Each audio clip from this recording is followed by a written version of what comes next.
Did you know that there's a dark side to servant leadership? It's amazing that so many leaders today report being burned out. Well over 50% of leaders report being burnt out.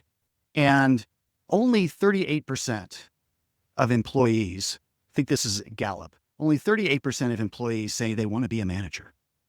What's going on there?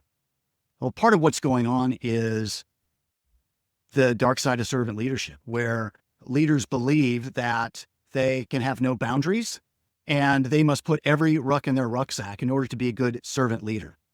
And then you have bosses that weaponize this. They'll say, oh, you don't need to go to your anniversary dinner. You need to work on that PowerPoint slide. You are a servant leader, aren't you?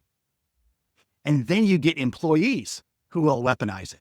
And they will essentially delegate up to you because they know that if they show any sign of struggle or they have an issue with something, that you'll just put it in your rucksack. And pretty soon their rucksack is relatively empty and you feel like you can barely move.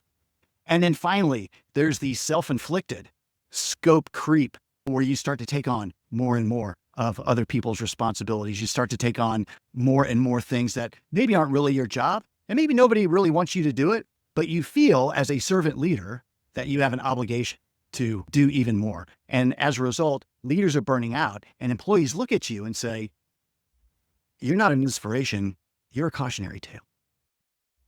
And I don't want to go there.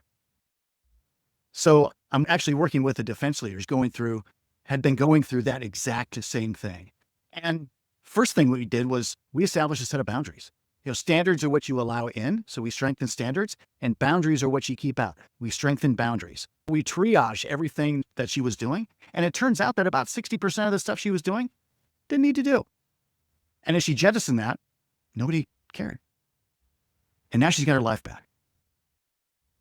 So if the dark side of servant leadership is something that is affecting you and is affecting your employees, is undermining your company, then let's have a strategy call. This is a pretty normal affliction for leaders. This is a pretty normal thing that leaders go through.